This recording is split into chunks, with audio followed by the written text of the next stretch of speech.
Que tal irmos para a palavra hoje de manhã? Momento assim de honra ao Senhor, tá?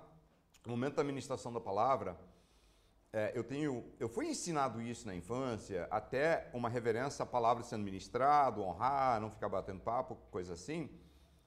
Depois, quando eu vim para uma reanálise das escrituras, de como viver o cristianismo bíblico hoje, eu não vi que esse princípio deixa de ser baseado na palavra, né? O momento da ministração da palavra é um momento especial, onde Deus fala conosco através da sua palavra. Então, que dediquemos esse momento para o Senhor. Quero fazer uma oração dedicando esse momento ao Senhor. Deus, nós dedicamos os próximos minutos para o Senhor falar conosco. Me usa como seu instrumento a não expressar opiniões minhas que divergem com tua palavra, mas para falar tudo bem alinhado com tua palavra. Para eu ser apenas um porta-voz, um instrumento nas tuas mãos agora hoje, para ministrar o que o Senhor quer dizer aos nossos corações. Em nome de Jesus, te agradecemos por estar aqui, pelo Espírito Santo estar aqui agora, fluindo, agindo e preparando para impactar vidas. Em nome de Jesus. Amém. Amém. Amém. Nós vamos estudar uma palavra hoje que, se você receber no coração e aplicar, fará mudanças positivas e poderosas na sua vida espiritual. Nós vamos dar uma trabalhada em parte o que está errado em algumas mentalidades hoje em dia. Aí nós vamos focar o que a Bíblia diz que é o certo sobre algumas dessas mentalidades. E eu te chamo a estar aberto para o que Deus vai te falar nesse momento. Eu te chamo para ser um bereano, tá? Aqui nós temos um princípio que norte o movimento dos discípulos e a igreja dos discípulos, que é o quê? Que tudo tem que ser baseado na palavra, ok? Até aí, em geral no cristianismo, em qualquer vertente do cristianismo, católico romano, católico ortodoxo, várias vertentes históricas protestantes, tradicionais, pentecostais, várias frentes hoje neopentecostais e vários outros grupos, muito difícil você ter alguém que não vai dizer que as coisas têm que ser baseadas na palavra. Mas o problema é que baseamos na palavra tendo já pré-estabelecido o que a gente acredita. Se você for para a palavra para pescar e tirar de contexto coisas e ignorar outras, você faz a linha doutrinária que você bem quiser.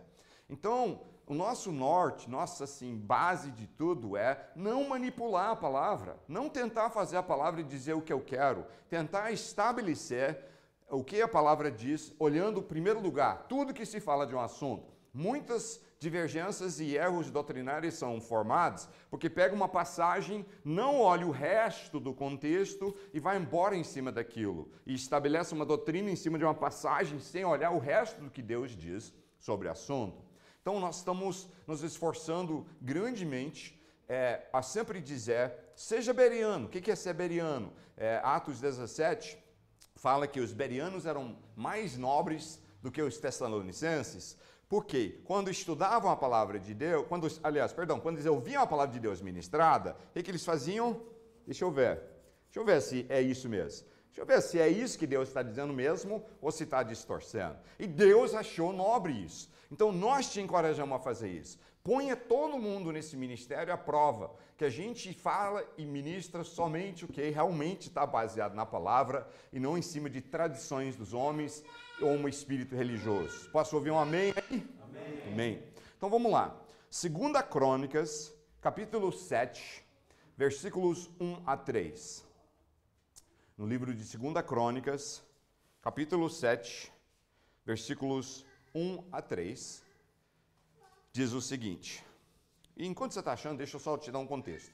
Eu diria que esse momento que nós vamos ler a respeito é um dos momentos mais marcantes da velha aliança. Na lei mosaica, você tem aqui, para mim, pessoalmente, aí é já a minha opinião, né? Minha análise, minha opinião, é que isso é o coração da velha aliança, é o momento mais marcante de toda a velha aliança, tá? Isso para mim. Não posso sustentar isso como uma doutrina, mas é a minha opinião sobre o Velho Testamento. Então vamos lá. Assim que Salomão acabou de orar, desceu o fogo do céu e consumiu o holocausto e os sacrifícios. e a glória do Senhor encheu o templo. Os sacerdotes não conseguiam entrar no templo do Senhor, porque a glória do Senhor o enchia. Quando todos os israelitas viram o fogo descendo e a glória do Senhor sobre o templo, ajoelharam-se no pavimento com o rosto em terra, adoraram e deram graças ao Senhor, dizendo: Ele é bom, seu amor dura para sempre. Glória a Deus. Imagina a cena. Estão dedicando o templo do Senhor, que é o local de encontro. Deus fala que Ele vai fazer aquele templo ser onde vai ficar a sua presença. O Espírito Santo ficaria ali, especificamente num ponto atrás de várias paredes, no miolo lá, no cerne lá do templo, que era um lugar chamado o Santo dos Santos, que tem uma cortina bem grossa, né, que abre e fecha ali, e é o ponto que o Espírito de Deus ia ficar. Salomão, então, é escolhido por Deus. Davi não é permitido construir, porque Deus disse: você é um homem de muito sangue nas mãos, você lutou muito. Né? Não que isso fosse uma coisa errada, porque ele estava lutando contra os inimigos que tentavam destruir Israel e tudo mais. Mas Deus queria que quem dedicasse o tempo fosse uma pessoa, né, não de guerra. Então ele escolhe o filho dele, que vira o rei. Davi deixa. Agora, uma coisa Davi fez: eu não vou poder construir, mas o que eu vou fazer? Esvaziou o tesouro inteiro dele numa contribuição que valeria bilhões de reais em dinheiro de hoje, logo antes de morrer. E aí todo Israel também chegaram e contribuíram tudo que eles tinham de bom. Então ele levanta uma mega oferta e deixa provisão ali para Salomão depois poder construir o templo. Então a mão de Davi está nesse templo, só que Deus não permitiu ele fazer diretamente. Mas quando então é o dia de dedicar, Salomão mostra aquela sabedoria, né? E ele ora, ele fala tipo assim: Deus, eu sei que o Senhor é grande, é onipotente, está em todo lugar, está no universo, não cabe num templo, mas eu vou te pedir para vir aqui e habitar nesse templo aqui. Vem, habita esse templo e faz isso ser um ponto de contato para nós. E como selo de resposta, nesse momento que eles dedicam, ele termina essa oração, o poder de Deus desce, a glória de Deus enche tanto lugar que ninguém aguenta. Imagina a cena, gente. Imagina como deve ter sido incrível. Fico arrepiado pensando, a glória de Deus enchendo o lugar tanto. Você fala: eu não aguento ficar nem em pé, deixa eu cair de joelhos e adorar a Deus. Né? Incrível. Então isso é um momento muito especial que marca agora o fato que tem um local para você ir encontrar com Deus. Tem uma estrutura toda, tem sacerdotes e levitas que ajudavam a servir e intermediar entre Deus e o povo. Isso faz parte da estrutura da velha aliança. Você tem um altar onde são colocados animais para queimar. Você tem sacerdotes nas quais você vai neles e fala: pede perdão a Deus para mim.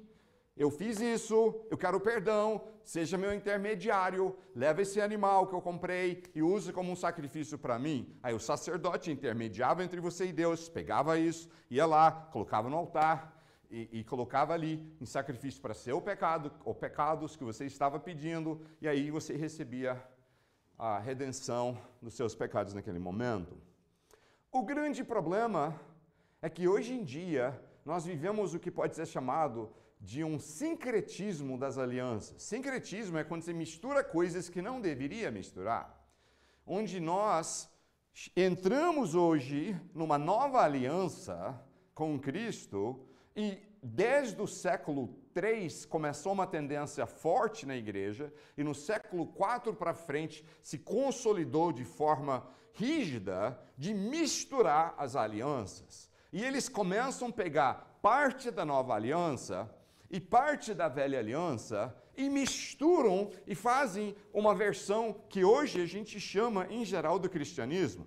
Uma boa parte do que chamamos de cristianismo hoje é uma tremenda mistura de alianças. É você pegar pedaços que você quer da velha aliança, não pegamos tudo. Então, vai lá, cata isso, juntou com isso da nova aliança, fez uma fusão, e esse aqui é o evangelho desviado que muitas vezes é pregado. Então eu não estou aqui para dizer que eu tenho o evangelho certo, mas sabe onde tem o evangelho certo? palavra de Deus. A palavra de Deus é a nossa base de descobrir, ver o que é o evangelho correto. E Paulo via que já tinha tendências de alguns grupos de fazerem isso, já nos dias dele. E o livro de Gálatas, capítulo 1, ele fala assim: se alguém, se for eu mesmo, ou um anjo dos céus, vier a vocês e pregar um evangelho desviado, um outro evangelho, que ele seja amaldiçoado por Deus. Você fala assim, muito forte falar isso sobre alguém, que seja amaldiçoado por Deus. Mas Paulo falou, porque ele disse: se alguém perverter e desviar o evangelho, que ele seja amaldiçoado por Deus, que ele seja anátema, é a palavra no grego, que é uma maldição divina. Não é só maldição, não. A tradução geralmente fala amaldiçoado, a maldição, mas se vai na raiz da palavra, significa uma maldição divina, tá? Que ele está falando. Então, o que nós precisamos entender sobre isso? E tem um propósito onde eu estou fazendo uma construção, quero que vocês vão andando comigo aqui, porque no final vocês verão que se a gente consertar esses erros que têm penetrado a igreja cristã e evangélica juntos, e voltamos ao que a palavra diz, nós seremos liberados por Deus para um novo momento tremendo no mundo espiritual. Traz poder de Deus, traz libertação, traz uma liberação do mover do Espírito em nossos dias. Então nós precisamos consertar e realinhar para liberar o Espírito Santo a vir e fazer grandes coisas. Uma parênteses. Eu vejo muita gente onde eu vou falando, nós precisamos um novo avivamento. Deus manda um avivamento. Eu mesmo já fiz isso muitas vezes. Então eu não estou apenas criticando o outro. Eu já fiz isso. Deus manda avivamento. Eu estudei avivamento pra caramba. Eu já estudei tantos avivamentos que perdi a conta. Quase todos os principais nos últimos 2000 anos eu tenho estudado. Eu já li dezenas de livros, certamente bem mais de 100 livros, apenas sobre o tópico de avivamentos. Avivamento no país de Gales, que teve no início do século XX, depois avivamento Azusa, são alguns mais recentes, e enfim, tem mais um monte, é muito rico a coisa. E eu não sou contra o que a gente chama de avivamentos, não é isso, não me entenda mal. O que eu quero te dizer é que quando nós oramos e falamos, Deus manda um avivamento, nós estamos fazendo a oração errada. Não que o avivamento, o que nós chamamos de avivamento, seja ruim, não, pelo contrário, é ótimo.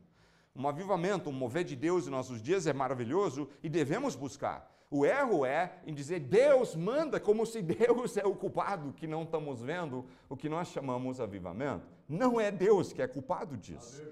Se nós realinhamos nossas crenças, nossos valores para voltar a alinhar com o projeto e o plano de Deus, de vivermos a nova aliança, o que nós chamamos de avivamento simplesmente virá parte do nosso cotidiano na igreja do Senhor. Simplesmente vai acontecer. Então o problema não é com Deus que Ele tem que mandar, o problema é conosco, que nós temos que tirar o lixo e as coisas erradas do nosso meio, voltar aos princípios puros da palavra de Deus, começar a buscar Deus como um verdadeiro discípulo, entendendo que cada um de nós somos o templo do Espírito Santo, e o avivamento de Deus, o poder de Deus operando, vai acontecer de uma forma tremenda e meio orgânico, simplesmente vai acontecer, não tem que ser produzido e cutucado, simplesmente começa a fluir em nosso meio. Quem pode dizer amém com isso? Amém. Agora eu quero te provar uma coisa aí, não precisa abrir, e para quem quiser eu posso mandar o meu esboço depois, você pode fazer um estudo em cima, acho até bom, você pode extrapolar, pegar as passagens que eu usei, achar outros e tal, isso é muito rico para a tua vida espiritual. No futuro, inclusive, a gente quer lançar meio que um programa onde por uma semana estamos estudando algo, né? Ministrando, depois cada dia você tem pedaços, né? Isso vai demorar um pouco ainda, porque precisa alguns recursos tecnológicos e tudo, mas queremos chegar lá. Mas é assim, você mesmo já ir fazendo isso, mesmo sem a gente ter os recursos tecnológicos, você já pode fazer. É só pegar, manda o esboço, você pega e começa a fazer um estudo em cima e deixa cada dia Deus, né, ir te trabalhando em cima do que nós estamos ministrando. Agora aqui em Hebreus, capítulo 8, versículos 8 a 13, diz o seguinte: porque repreendendo-os, diz, eis que virão dias, diz o Senhor, em que estabelecerei com a casa de Israel e com a casa de Judá um novo pacto, não segundo o pacto que fiz com seus pais no dia em que os tomei pela mão, para os tirar da terra do Egito, pois não permaneceram naquele meu pacto, e eu para eles não atentei, diz o Senhor. Preste atenção, ele diz assim, eu vou fazer um novo pacto, nova aliança. Por quê? Porque o pacto que eu fiz, eles não cumpriram, eles quebraram. Um pacto quebrado por uma parte pode dar direito a findar o pacto. Do mesmo jeito que um contrato quebrado por uma parte pode dar direito a outra parte a quebrar aquele contrato. Então Deus está dizendo, poxa, eles não cumpriram aquele pacto que eu fiz, então resolvi fazer um novo pacto, né? Um novo projeto, uma nova aliança, uma nova forma de interagir com Deus, que não é essa forma que nós acabamos de ver aqui, né, da glória do templo, aquela coisa toda. Aquilo foi lindo, aquilo foi poderoso, aquilo foi da época, o certo, mas aí Deus fala, agora eu vim para fazer um novo pacto. Aí vamos lá, continuando no versículo 10. Ora, este é o pacto que farei com a casa de Israel. Essa casa de Israel já não é mais só os judeus nessa nova aliança. A casa de Israel agora foi enxertados, nós que não somos judeus, na árvore de Deus, né? Então a casa de Israel aqui já inclui todos os gentios e todos os povos, simplesmente quem, né, vira discípulo do Senhor Jesus. Então, ora, este é o pacto que farei com a casa de Israel, depois daqueles dias, diz o Senhor, porei as minhas leis no seu entendimento, e em seu coração as escreverei. Eu serei seu Deus, e eles serão o meu povo. E não ensinará cada um ao seu concidadão. Preste muita atenção nesse ponto dessa nova aliança. Não ensinará cada um ao seu concidadão, nem cada um ao seu irmão, dizendo, conhece o Senhor, porque todos me conhecerão, desde o menor até o maior, porque serei misericordioso para com suas iniquidades, e de seus pecados não me lembrarei mais. Dizendo o novo pacto, ele tornou antiquado o primeiro, e o que se torna antiquado e envelhece, perto está de desaparecer. O que ele está dizendo aqui? No novo pacto tem uma mudança abrupta e radical. Não tem mais intermediários humanos entre a gente e Deus. Tá? Não tem mais sacerdotes, não tem mais levitas, não tem mais um local físico que é um lugar sagrado. O local não é mais sagrado. Agora, nessa nova aliança, nós, cada um, temos o direito de conhecer a Deus pessoalmente, ser cheio do Espírito Santo pessoalmente e ter comunhão direto com Deus, né? Então, nós não precisamos mais intermediários nessa nova aliança. E a outra coisa que destaca aqui é que a velha aliança passou. Não é mais opção. Ah, mas eu prefiro coisas, eu quero catar aqui. Não, não, você não tem mais o direito. Se foi, acabou. Deus tirou aquele pacto, você não tem mais direito a catar coisas da velha aliança e querer misturar com a nova. Isso é errado, não é de Deus e leva a desvios para evangelhos que não são verdadeiros. Nós precisamos entender claramente esse ponto. E eu poderia te citar 50 passagens aqui agora que provam esse ponto, né? Só não tenho tempo para fazer isso. Mas é muito claro isso aí. Agora, eu vejo uma confusão com muitos evangélicos, onde eles se embasam para misturar as alianças, é uma coisa meio engraçada. Preste bem atenção. É curioso. Você está lendo os evangelhos, né? Os evangelhos são dentro da parte da Bíblia que a gente chama o quê? Novo Testamento, Nova Aliança, tá? Você está lendo lá. Eu estou lendo aqui Novo Testamento, os evangelhos, né? Mateus, Marcos, Lucas, João. Beleza, estou lendo lá. Aí eu vejo, Jesus foi no templo e ele expulsa o pessoal com raiva que está desonrando o templo. Aí se baseia a doutrina que o auditório da igreja é um templo do Senhor. É a casa do Senhor e pega em cima da velha aliança, onde o templo era o local de encontro de Deus e o Espírito Santo com sua glória ficava lá. E aí pega em cima daquilo, aí usa assim, não, mas Jesus defendia o templo, então o templo é válido. Pega uma passagem como, não, mas a igreja com seus milhares reunia no templo ali. Mas isso também é uma falácia enorme. Em primeiro lugar, o templo não caberia nem centenas de pessoas. Em segundo lugar, jamais os sacerdotes deixam qualquer pessoa entrar lá. Você verá isso no livro de Atos, uma hora que Paulo vai, que ele é judeu, ele é convertido a Jesus como o Senhor e ele é discípulo de Jesus e o que a gente chamaria de cristão, mas ele é judeu. Então ele vai lá no templo uma hora, né? E leva 2 irmãos que também eram judeus. Aí eles levantam um furor contra ele, falando que ele levou pessoas, né, que não eram judeus para dentro do templo e foi um sacrilégio. Isso é o motivo que eles conseguem levantar contra ele e prendê-lo. Então preste bem atenção. O templo, você jamais tinha livre acesso e não cabia mais do que centenas de pessoas. Na realidade, quando você vê a palavra templo ali, templo, que é a parte assim, que era realmente o que a gente chama de templo, tinha uma palavra no grego. E usava-se, tipo, ático do templo, pórtico de Salomão, tal. Isso aí é uma construção fascinante, porque está lá até hoje, por mais que a maior parte da cidade de Jerusalém hoje não é a construção da época de Jesus, é uma construção turca de uns 500 anos atrás. Mas tem-se pedaços do Velho Jerusalém que você ainda consegue ir. Um deles muito fascinante, porque é bem mais abaixo, porque com o passar dos séculos, né, cidades vão levantando mais e mais alto, com detritos e destrói, deixa detritos, constrói de novo em cima e vai subindo. Então, o Velho Jerusalém é muitos metros abaixo da Jerusalém construída de hoje, que nós vamos lá para ver, é muito fascinante. Mas se você consegue ainda fazer um tour, poucos fazem, mas você faz um tour onde você desce e você vê que Herodes construiu durante muitos anos uma estrutura em volta e como base do templo. Ele não mexia no templo, estava ali, mas estava morro. Ele vai lá e faz um baita projeto de engenharia, onde ele faz uma estrutura de 3 andares que eram abertos, era uma espécie de centro de convenções, onde cada andar caberia muitos milhares de pessoas. Pensa em 20 mil pessoas, coisa assim, e era livre acesso para qualquer pessoa em Jerusalém reunir lá. Então, você tinha esse centro, esse é onde eles reuniam, em volta do templo, mas era o local que você podia reunir milhares de pessoas de graça e de forma fácil, e eles usavam. Então, nós pegamos e fazemos o erro de catar coisas erradas e distorcer. Aí nós falamos de outras coisas que Jesus e seus discípulos praticaram nos evangelhos e falamos, tá vendo? Então, nós temos que manter isso como parte do evangelho. Só que deixa eu te perguntar uma coisa.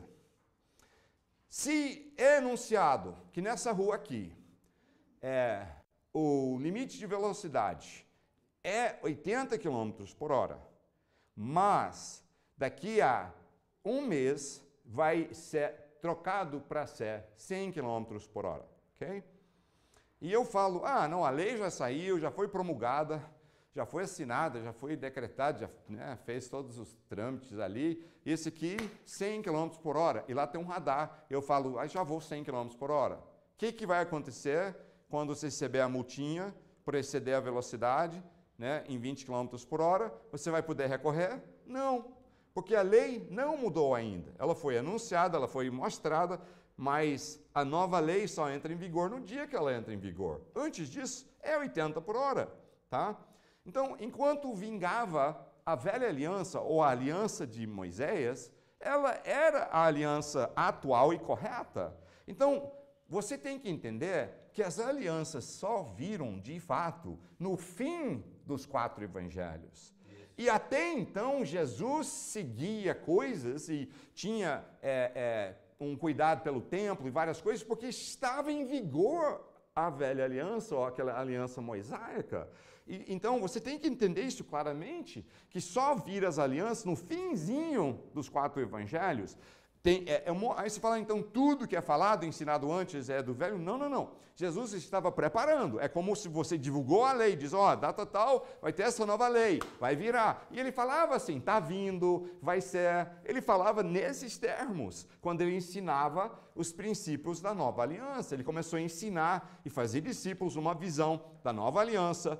Na prática, ele ainda obedecia a velha, porque era vigente, exceto em um momento que ele achava que ele precisava mostrar que ele era superior. Ele faz isso uma hora e fala, eu sou o senhor do sábado, então eu posso fazer, eu sou além disso, isso é uma autoridade abaixo da minha, tal, mas beleza, mas ele respeitava até a hora de virar. Então, preste bem atenção, e eu vou te provar quando a aliança vira, tá? E não virou num instante, na realidade, tem passos na virada das alianças. Primeiro passo, acontece em Mateus 27, 50 a 52, que diz assim, ó. Depois de ter bradado novamente, se quiser achar Mateus 27, 50 a 52, tá?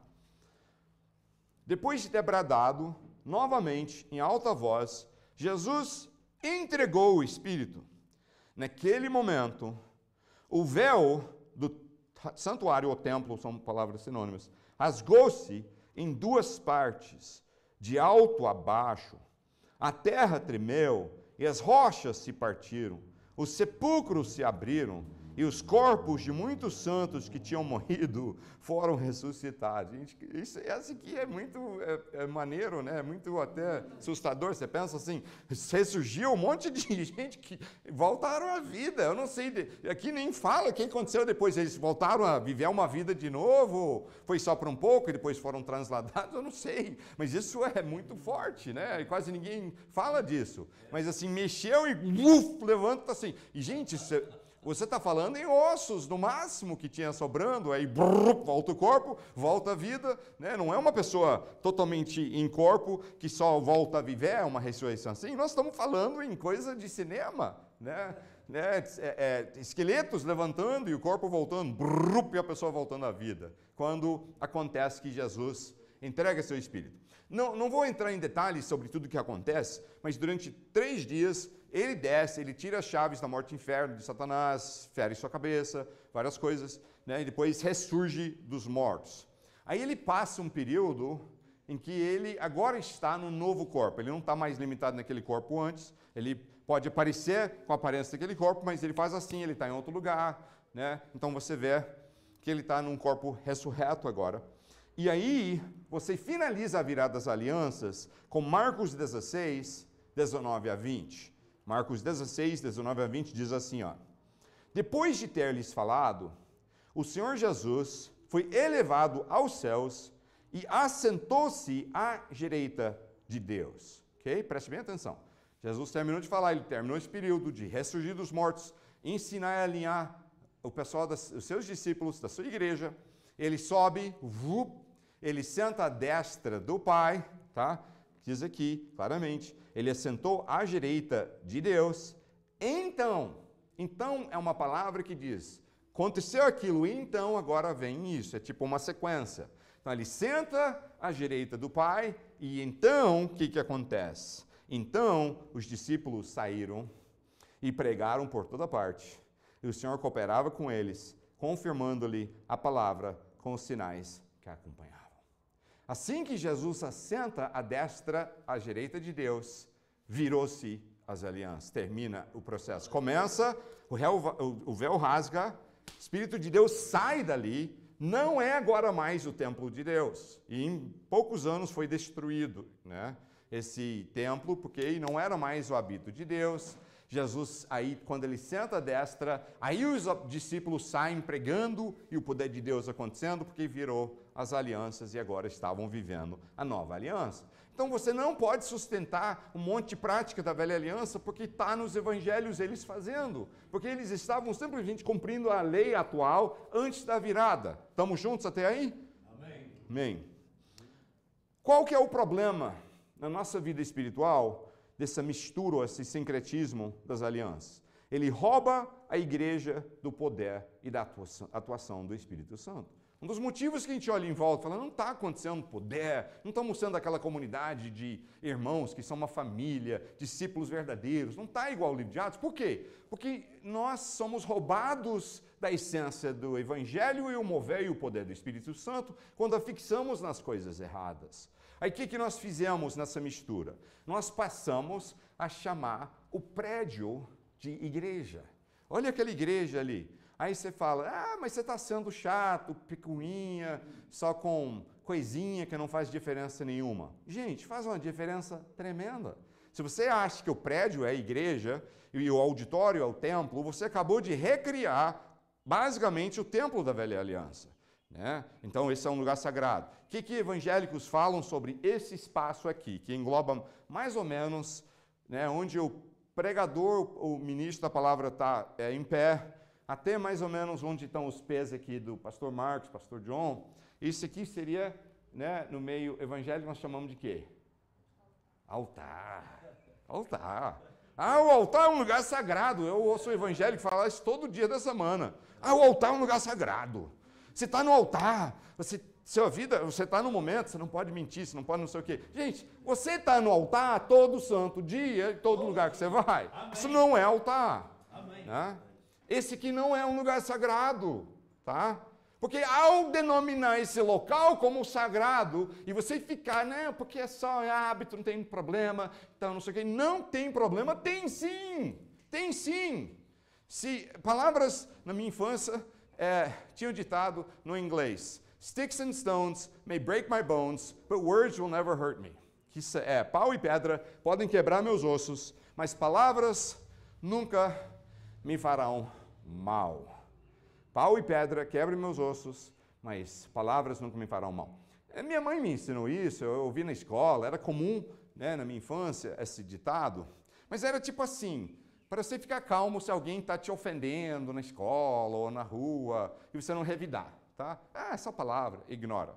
Nesse sentido, tá certo, tá? Realmente, se alguém está tentando me ofender, propositalmente, sabedoria diz, ignora o idiota. Né? E você pode pensar assim, que idiota, mas não fala, senão você vai ter que brigar. Mas você pode pensar tipo, poxa, que pessoa, né, nem merece meu tempo. Ah, o cara que me cortou no trânsito, me xingou e tal. Não merece seu tempo, tá? Os budistas falam, deixa eu ver se eu estou misturando ideologias religiosas, mas acho que eles são os Zen, né? O Zen budismo, né? Então, fica calmo, né? E você sabe que tem um princípio bíblico muito forte sobre isso, que é a paz de Deus. A gente ser coberto e viver na paz de Deus, que é aprender a não deixar coisinhas nos atrapalharem. Beleza, tá? Mas acontece que palavras que nós usamos, que trazem significado e conotação, fazem uma diferença. Tem um monte de palavras que se eu te chamasse, você ia ficar muito ofendido comigo e você ia ficar muito bravo. E você poderia até dizer, entrar com processo e falar, você me chamou de tal, tal, tal, você denigrou a minha imagem, é um crime, eu vou te processar e você pode até ganhar, você provar que eu fiz. Né? Tanto que a gente entende que algumas palavras têm impacto, sim, senhor, tem. E quando nós fazemos de chamar o prédio de igreja ainda, e aqui do templo, e o altar de Deus, não tem problema, é bonito. É bonito, mas aí é sua religião então, porque cristianismo bíblico não é, tá? Aí fica à vontade, mas não é bíblico, não é correto e te rouba do verdadeiro poder de Deus agir na sua vida, tá? Fica comigo mais uns pontos, vou finalizar e vou provar algo tremendo. Você tem que parar com algumas coisas erradas para poder vir o certo. Se a gente ficar abraçando ainda o errado, o certo não vai ser liberado na sua vida. Esse é o ponto. Você não pode ficar chamando o prédio de igreja e aqui de templo, sendo que na nova aliança, a igreja é a reunião dos discípulos de Jesus. Esse aqui, ou qualquer lugar, nós estamos olhando em seguida, é um local maior que a gente vai pegar. Mas não é templo, não é um lugar sagrado, tá? E nós também vamos começar a reunir a igreja nas casas, que não é a mesma coisa de uma célula. A igreja nas casas é algo mais completo e rico, né, de experiência, de encontro da igreja do Senhor. Nós vamos reunindo publicamente, igual reuniões assim, e a igreja vai reunindo nas casas também. Acontece que, quando nós entendemos que a igreja junto é um momento santo. Sim, é santo. É santo. É místico. O que é místico? Eu sei que às vezes é usado de forma para coisas ruins, misticismo e o místico, e de fato tem uma vertente que aplica místico, misticismo errado. Mas na pureza da definição do místico é simplesmente algo que vai além do natural. Tá? Então é simplesmente algo sobrenatural, espiritual, místico. Então assim, tem algo místico, sim, nesse sentido, que acontece quando nos reunimos, mas não é imputado essas paredes, tá? Essa parede aqui tem nada de bênção. Agora, nós juntos aqui, meus amigos, reunidos em nome de Jesus como a igreja do Senhor, tem uma coisa mística acontecendo aqui sim. Esse aqui é uma reunião santa. Esse aqui é algo diferente. Deus está aqui conosco. Isso não é brinquedo não, gente. Mas não é por causa do lugar, é por causa de nós, reunidos em nome do Senhor Jesus, como a igreja do Senhor Jesus. E sabe quem é o templo na nova aliança? Aponta para a pessoa do seu lado e aponta para você. Deixa eu te provar. Atos 17, 24. O Deus que fez o mundo e tudo que nele há, sendo ele Senhor do céu e da terra, não habita em templos feitos por mãos de homens. Deus não mais fica em prédio, gente. Esse aqui não é sagrado, esse aqui não é altar. Deus não mais faz isso. Na nova aliança, você e eu somos o templo. Quer dizer, tudo que a gente viu acontecendo ali, quando Salomão dedica ao Senhor aquela glória que ele puder, que acontece no local, na nova aliança, tudo aquilo é passível de acontecer em você. Poder e a glória de Deus podem encher e transbordar da tua vida. E isso me empolga. Você começar a pensar, poxa, o poder de Deus, eu sou o templo do Espírito, você é o templo do Espírito. Amém. Na nova aliança, nós somos chamados a nível individual e a nível corporativo do templo do Senhor. Deixa eu te provar rapidinho. 1 Coríntios 3, 16 e 17, vocês não sabem que são um templo de Deus e que o Espírito de Deus habita em vocês? Se alguém destruir o templo de Deus, Deus o destruirá. Pois o templo de Deus são vocês, é sagrado, tá? Aqui está usando no plural, tá? Então, vocês são, né, o templo, e tem outras passagens que mostram que individualmente eu sou o templo. Então, eu sou individualmente, nós juntos somos os templos. Né? Eu sou o templo, nós somos templos. Né? Então, nós juntos somos templos do Senhor. Onde nós reunimos em nome de Jesus é sagrado.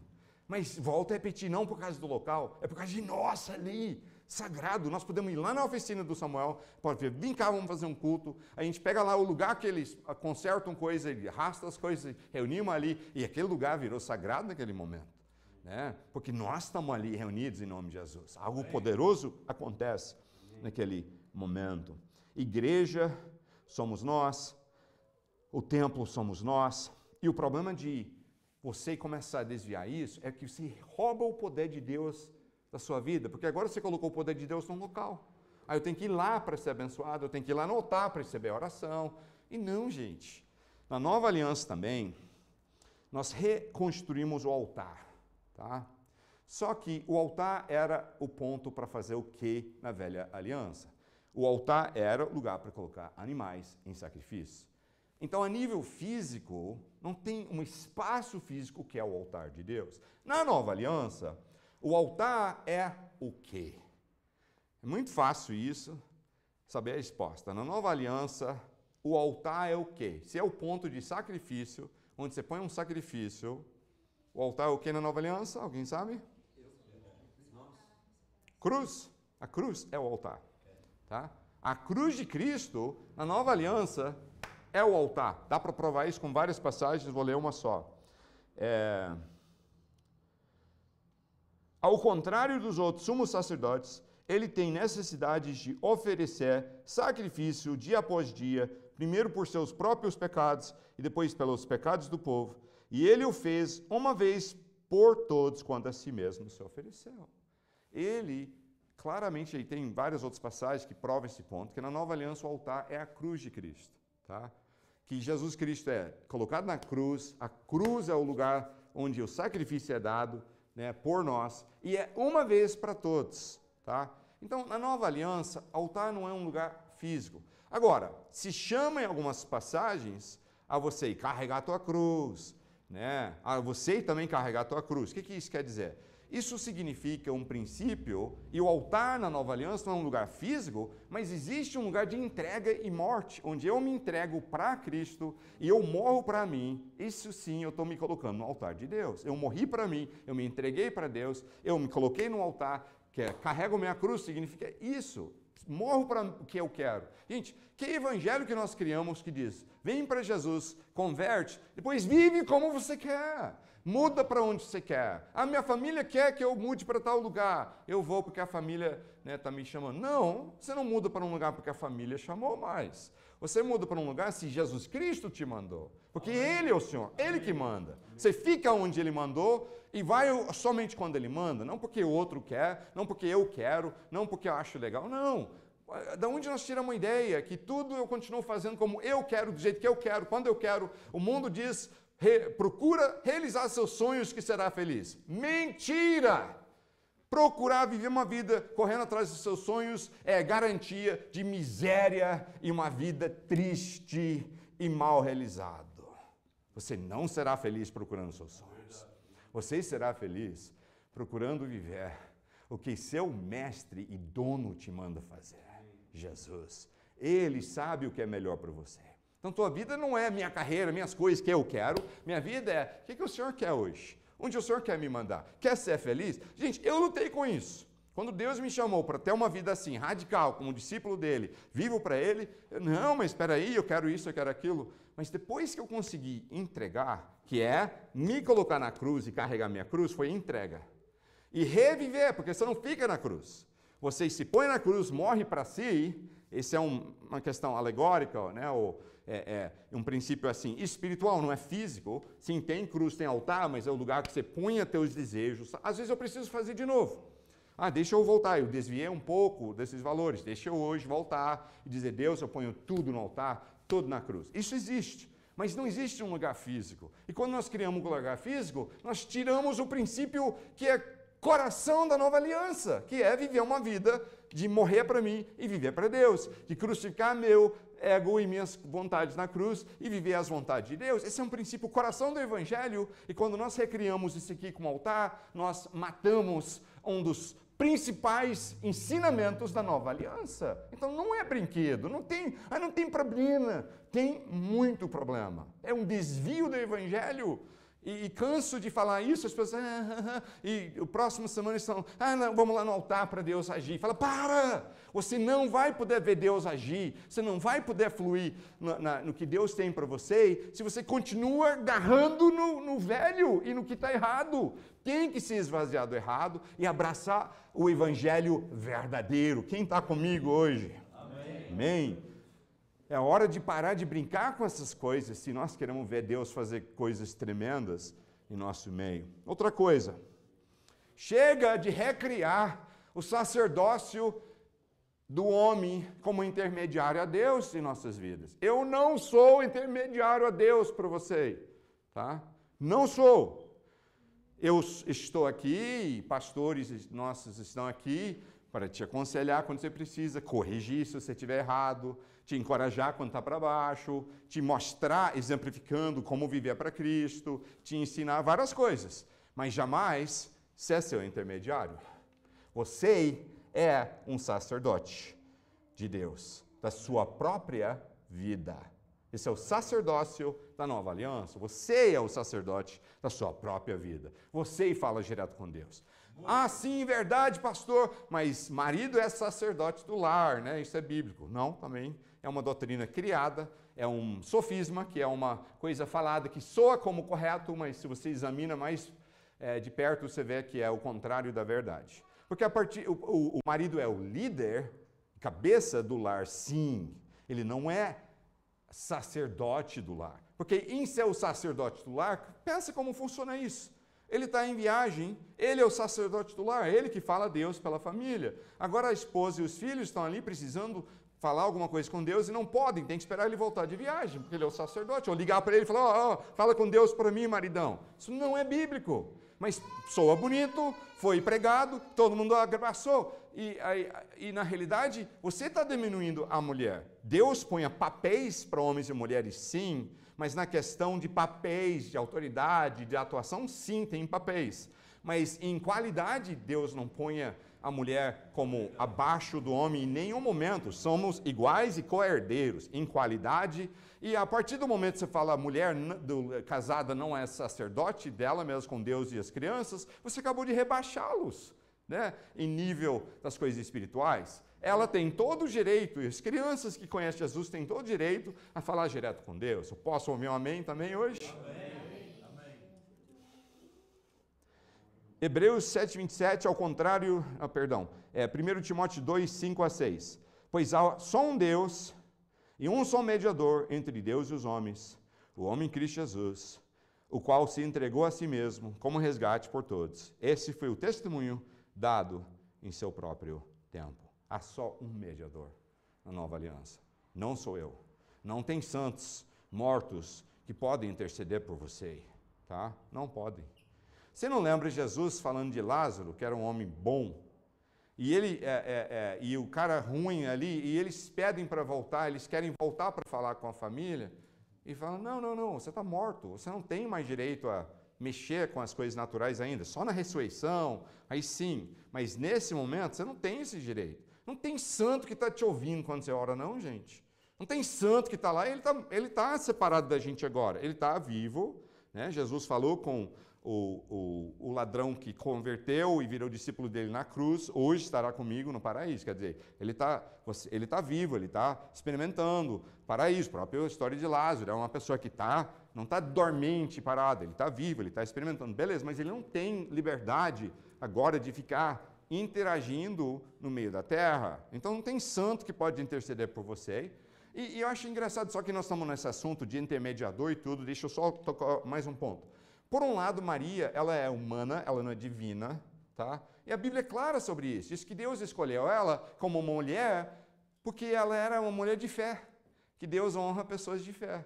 Ele viu que ela era uma mulher de fé, uma mulher temente a ele, e ele gostou dela. E ele escolhe ela para poder ser um instrumento para trazer a parte humana de Jesus para a terra, porque Jesus é Deus e ele é homem, tudo ao mesmo tempo.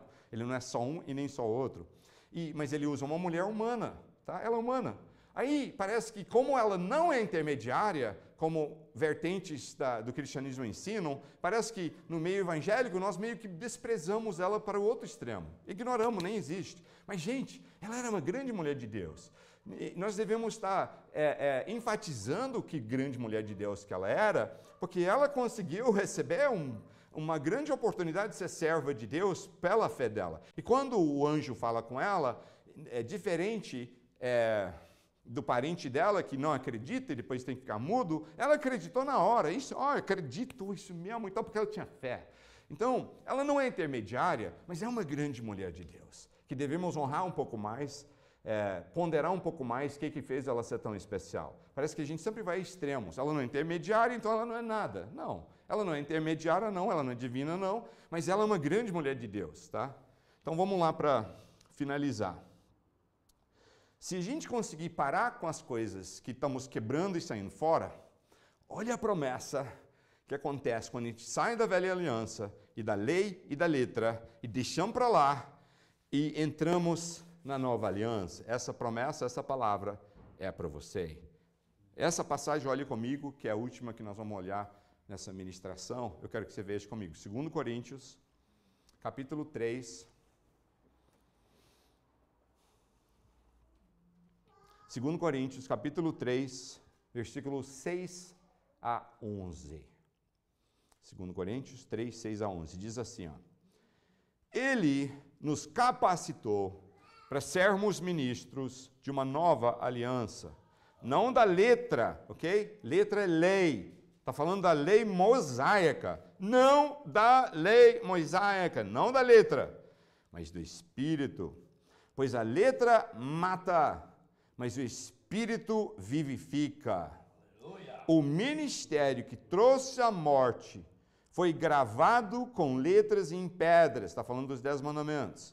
Mas esse ministério veio com tal glória que os israelitas não podiam fixar seus olhos na face de Moisés por causa do resplendor do seu rosto e ainda que desvanecente. Desvanecente significa ainda que estava diminuindo. Então, já tinha menos glória nele, porque estava diminuindo, e mesmo o tanto que ainda estava lá, eles não conseguiam nem olhar para ele. Não será o ministério do Espírito, ele está dizendo, gente, você viu, glória de Deus na velha aliança, na lei, na letra da lei mosaica, mesmo assim, a glória era tanto que o pessoal nem conseguia olhar para o rosto de Moisés, que esteve na presença de Deus. Aí diz, se naquela aliança era assim, imagina na nova, é o que ele está dizendo. Ele diz, se era glorioso o ministério que trouxe condenação, quanto mais glorioso será o ministério que produz justificação. Pois o que outrora foi glorioso, agora não tem glória, em comparação com a glória insuperável. E se o que estava se desvanecendo se manifestou com glória, quanto maior será a glória do que permanece. Essa é a glória de vocês ser um ministro, um servo de Deus na nova aliança. Se a gente parar de desviar com essas falsidades que vieram e entraram, e eu sei que muitos de nós fazemos isso sem maldade no coração. Foram coisas erradas que foram entrando, eu mesmo já abracei algumas dessas coisas, e depois quando eu comecei a olhar a palavra, eu falei, poxa, isso está nos desviando do poder do Espírito Santo agir em nosso meio. Então não é que você é uma pessoa maligna por acreditar, nem eu era. Eu tinha boa vontade e sinceridade. Mas é tipo assim, se eu começo a construir algo e cai, e eu vou embora, estou construindo paredes de uma casa, eu volto depois do fim de semana e vejo lá, caiu. Aí eu levanto tudo de novo, aí passam uns dias e caiu. E continua caindo, como é que eu vou achar que eu vou ter uma casa se está caindo toda hora? Então o que eu tenho que pensar? Olha, a casa não está levantando, está caindo toda hora porque eu estou construindo errado. Deixa eu ver meu erro. Eu não estava sustentando corretamente, não estava com o alicerce correto. Então deixa eu consertar, fazer o alicerce correto, construir correto, aí a casa levanta. Então essa é a questão. Às vezes a gente tenta com as coisas de Deus, mas não chegamos. Por quê? Porque a gente estava construindo errado. Vamos construir certo, em cima do alicerce que é Jesus e sua palavra. Vamos levantar a casa do Senhor corretamente, nessa nova aliança de verdade, sem misturar as alianças, sem trocar coisas e deixar a glória de Deus agir através de nós. Ministério do corpo, todo discípulo de Jesus, Deus quer usar. A missão de fazer discípulos e avançar a causa não é minha, é nossa, em conjunto. Não dá o pastor que carrega a responsabilidade por esse ministério. Não, se Deus te chamou para fazer parte aqui, o chamado é seu, é nosso. Amanhã eu posso morrer, mas se esse é de Deus, isso continua tocando vidas e sendo bênção. E não pode depender de uma pessoa, um ministério. E ninguém aguenta. Esse é um dos motivos também que pastores não ficam muitas vezes longo tempo no ministério. Muitos pastores não aguentam longo prazo. Ficam doentes, morrem cedo, ou então acabam desgastando e saem fora do ministério. Muitas vezes é por causa disso, porque a estrutura é tudo errada. Coloca-se ele como intermediário, como ministério tudo em cima dele, ele que tem que fazer avançar, ele que tem... está errado, isso não é o papel do líder. O papel do líder é válido, é importante e merece honra, diz o Novo Testamento. Diz que merece honra os que trabalham no seu meio como anciãos espirituais. Merece honra sim, não estou desmerecendo o papel não. Mas não é o que a gente tenta fazer sério. É só um dos irmãos que Deus ponha num dom que é esse de liderar. Mas o corpo é o importante para Deus. Nós, você, Deus quer te usar. E se nós vamos sacudir essa cidade para Jesus, vai ser você agindo na glória e poder do Espírito Santo, sendo ministro da nova aliança, e você fazendo discípulos, como é a sua missão. Você é chamado. E eu te falo que quem entende isso e começa a viver isso, começa a ser feliz. E sente gratificação, e sente realização pessoal num nível que nada mais você faça compara. Nem carreira melhor que você possa fazer, você levantou a melhor empresa do Brasil, bilionário, não vai te satisfazer como viver uma vida como discípulo de Jesus, fazendo discípulos e sendo um ministro da nova aliança do Senhor. Quem pode dizer amém hoje? Amém. Deus nos chama, meus irmãos, a mudar para essa nova aliança mesmo, a começar a fazer um filtro, tirar as coisas erradas, as falas erradas, e alinhar o correto, e também começar a desobstruir os canais para Deus poder fluir através de nós, para o Espírito Santo poder fluir através da sua vida. Não tem idade para isso, desde a pessoa mais nova aqui, até a pessoa mais velha, Deus quer te usar. Nessa semana, na glória do Espírito Santo, que a gente possa ver essa glória que eles viram fluindo através da sua própria vida. Eu já vi doses dessa glória várias vezes na minha vida, e eu te falo que é o que faz a diferença.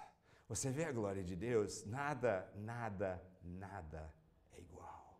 Nada te fará feliz igual ver a glória de Deus.